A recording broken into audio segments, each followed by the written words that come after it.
బతికించే బతుకు. జియో లక్ష్మణ్ గారు రాసినటువంటి కథ. జీవితం చాలా గొప్పది. అంతకు మించి చాలా చిన్నది. ఎంతో విలువైనది. సకాలంలో దీన్ని గుర్తించగలిగిన వారు అద్భుతాలు సృష్టిస్తారు. ఆ సత్యాన్ని గ్రహించలేని వాళ్ళు అపరిపక్వ ఆలోచనలతో నిర్లక్ష్యంగా, బాధ్యతారాహిత్యంగా ప్రవర్తిస్తూ, తమ చుట్టూ ఉన్న పదుగురికి హాని చేస్తూ బతికేస్తూ ఉంటారు. ఒక్కొక్కసారి ఇలాంటి వాళ్ళకు కూడా కళ్ళు తెరిపించే సంఘటనలు జరుగుతూ ఉంటాయి. ఈ కథలో కూడా అలాగే జరిగింది. విశాఖపట్నం బీచ్. సాయంత్రం 4 గంటలు. ఆకాశం నిర్మలంగా ఉంది. నీలం రంగు సముద్రం. తెల్లటి కెరటాల నురుగుతో ప్రఖ్యాత చిత్రకారుడి పెయింటింగ్‌లా ఉంది. ఆదివారం జనం అన్ని వైపుల నుంచి కార్లలో, స్కూటర్లలో, బైకుల మీద నడిచి వస్తున్నారు. ఒక్కటే హడావిడి. ఇలా వచ్చిపోయే జనాలని ఎంతో మందిని చూసింది సముద్రం. సముద్రాన్ని చూస్తూ రామకృష్ణ మిషన్‌కి ఎదురుగా ఉన్న పార్కులో సిమెంట్ బెంచి మీద రామారావు, లక్ష్మి కూర్చున్నారు. వాళ్ళ అబ్బాయి నరేష్ వాళ్ళకి ఎదురుగా నిలబడ్డాడు. అమ్మా, ఆ ఇసుకలోకి రండి అన్నాడు నరేష్. వద్దురా అన్నాడు రామారావు. ఏ అన్నాడు నరేష్. అమ్మ ఆ ఇసుకలోకి రాలేదురా, నువ్వు వెళ్ళు అన్నాడు. రామారావు పల్లీల పొట్లంలోంచి 2 పల్లీలు తీసి నోట్లో వేసుకుంటూ, అదే ఎందుకంట అని రెట్టించాడు నరేష్. చెప్తే వినవేంట్రా విసుగ్గా అన్నాడు రామారావు. అలా చెప్తే వాడికి ఎలా అర్థం అవుతుంది? నాకు కాలు నొప్పిగా ఉంది నాన్న, నీకు రాలేను అంది లక్ష్మి చీర చెంగుతో ముఖానికి పట్టిన చెమట తుడుచుకుంటూ. రామ్మా పర్వాలేదు అంటూ తల్లి లక్ష్మి చేతిని పట్టుకుని లాగాడు నరేష్. వద్దు నరేష్, అమ్మకు కాలు బాగా నొప్పిగా ఉంది, నువ్వు వెళ్ళు, అలా తిరిగిరా, నీళ్లల్లోకి వెళ్ళకు, ఇక్కడి నుంచి మాకు కనిపించేటట్టుగా ఉండు అన్నాడు రామారావు కొన్ని పల్లీలు కొడుకు చేతిలో వేస్తూ. బీచ్కి వచ్చింది నేను ఒక్కడనే తిరగడానికా? అలా అయితే మా ఫ్రెండ్స్తోనే వెళ్ళేవాడిగా చిరుకోపంగా అన్నాడు నరేష్. కొడుకు మొహంలో కోపం చూసి కదిలిపోయింది లక్ష్మి. లేచింది. నరేష్ భుజం మీద చేయి వేసింది. పదరా వస్తాను అంది ముందుకడుగేస్తూ. అరే, చెప్తుంటే వినవేంటి? డాక్టర్ ఏం చెప్పాడు? నడవద్దన్నాడు గదా! ఇసుకలో నడుస్తావా? నొప్పి ఎక్కువవుతుంది. వద్దు అన్నాడు రామారావు కోపంగా లేచి నిలబడి. కాలు నొప్పి అదే తగ్గుతుందిలేండి. పిల్లాడి ముచ్చట ఎలా తీరుతుంది అంది లక్ష్మి ముందుకు నడుస్తూ. చేసేదేం లేక వెనకే రామారావు అడిగేశాడు. నాన్న ఫోను అన్నాడు నరేష్ వెళుతున్నవాడాకి. వాడికి కొత్త ఫోన్ కొన్నారు. ఫోటోలు తీసుకుందామని ముచ్చట పడుతున్నాడు. నేను వెళ్ళకపోతే ఎలా? వాడికి ఫోన్ ఇవ్వండి అంది లక్ష్మి. ఇంటర్మీడియట్ కుర్రాడికి ఫోన్ వద్దంటే వినలేదు. అది స్మార్ట్ ఫోను. దాంతో వాడు సెల్ఫీలు తీస్తాడు. ఇంక వాడేం బాగుపడతాడు? చిరాగ్గా అన్నాడు రామారావు.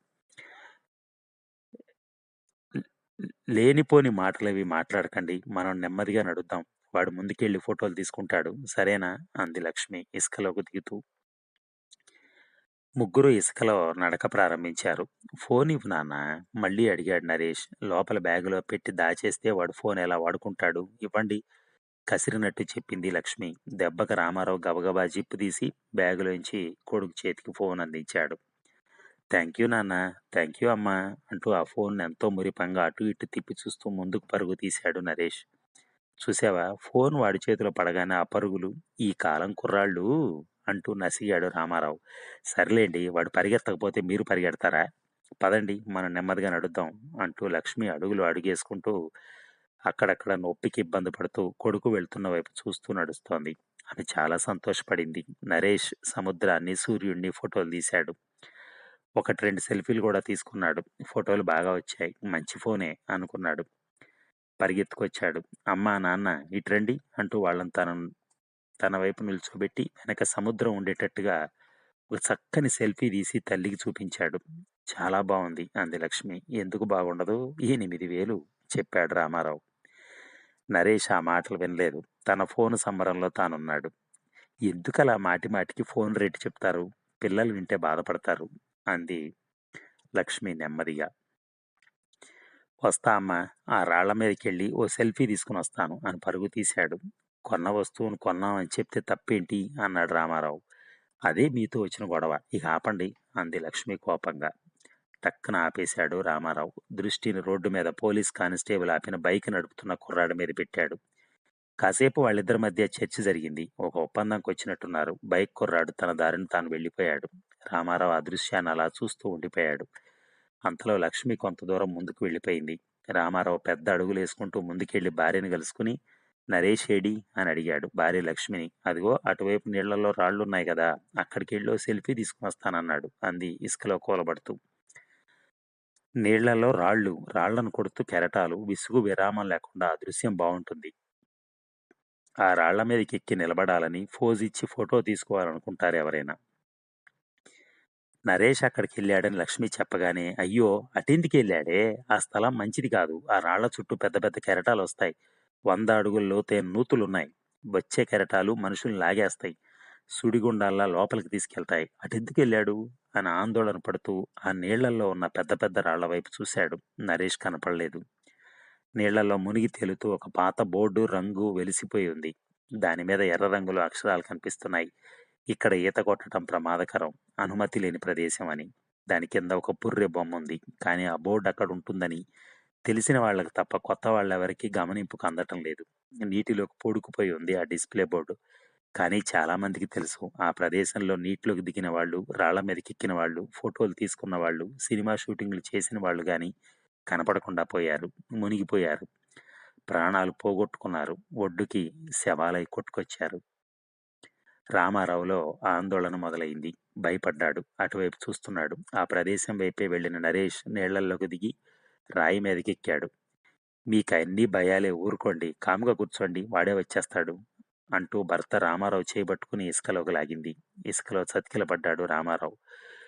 వాడేమిటి ఆ రాళ్ల మీదకి వెళ్తున్నాడు, అక్కడ సెల్ఫీ గాని తీసుకుంటాడా ఏమిటి అని టెన్షన్తో అరిచాడు రామారావు. జనం నెమ్మది నెమ్మదిగా బీచ్ అంతా నిండిపోయారు. క్రమక్రమంగా వెలుగు తగ్గిపోతోంది. నరేష్ ఎక్కడున్నాడో తెలియదు. నేను వెళ్ళి వెదకనా అన్నాడు రామారావు గాబరాగా. వద్దు, వాడొచ్చేస్తాడు, మీరు తప్పిపోతే మళ్ళీ అదో గొడవ అంది. నా మీద నమ్మకం ఉండదేమే అని చిరుకోపంతో అన్నాడు రామారావు. అలా అని కాదు, వచ్చేస్తాడు, ఇప్పుడే కదా వెళ్ళాడు, కూర్చోండి ప్రశాంతంగా అంది లక్ష్మి. వెళ్ళడం గురించి నేను అంటలేదు, ఆ రాళ్ల మీదకి ఎక్కాడు కదా అని. పర్వాలేదు, వచ్చేస్తాడు, కూర్చోండి. నీకు తెలీదు, అక్కడ చాలా జరిగాయి అంటున్నాడు రామారావు. లక్ష్మి పట్టించుకోలేదు. వచ్చే పోయే వాళ్ళని చూస్తోంది. గాలి బాగా వీస్తోంది. చిరు చీకట్లు అలుముకున్నాయి. నరేష్ రాలేదు. మరి మిక్చర్ బుట్టలు, పల్లీల బుట్టలు, బెలూన్లు, పిల్లల బొమ్మలతో తిరిగేవాళ్ళు కిరసనాల దీపాలు వెలుగు సమకూర్చుకుంటున్నారు. బీచ్ రోడ్డు మీద వాహనాల వృధ పెరిగింది. రామారావుతో పాటు లక్ష్మిలో కూడా ఆందోళన మొదలైంది. ఏదండి నరేష్ అంది. పద పద అని భార్యను గబుక్కుని లేవదీశాడు రామారావు. సముద్రంలో రాళ్ల వైపు జనం గోలగోలగా పరుగులు తీస్తున్నారు. ఎవరు బాబు, ఏమైంది అని ఆతృత అడిగాడు రామారావు. ఎవరో కుర్రాడు సెల్ఫీ తీసుకుంటూ సముద్రంలో పడిపోయాడంట అని చెప్పారు. భార్య భర్తలిద్దరికి గుండె గుబిల్లుమంది. ఇద్దరు పరుగు తీస్తున్నారు.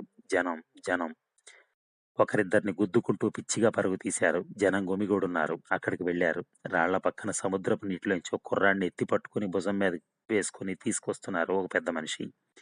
నడి వయసులో ఉన్నాడు. బిజినెస్ మ్యాన్ లా ఉన్నాడు. ప్యాంటు షర్టుతో ఉన్నాడు. ఒడ్డుకొస్తున్న అతన్ని ఎదురుకెళ్ళి కొంతమంది యువకులు సాయం చేశారు. కుర్రాడిని తెచ్చి ఇసుకలో పడుకోబెట్టారు. నీళ్లు కక్కించారు. దగ్గాడు. మామూలు అయిపోయాడు. లేచి కూర్చున్నాడు. చుట్టూ నిల్చున్న జనం వైపు చూసి ఆశ్చర్యపడ్డాడు. భయపడ్డాడు. ఈలోపు ఆ గుంపు దగ్గరికి రామారావు, లక్ష్మి వచ్చారు. ఇంకే ఉంది, నరేష్. బాబూ అరిచింది లక్ష్మి. కొడుకు పక్కన కూలబడింది.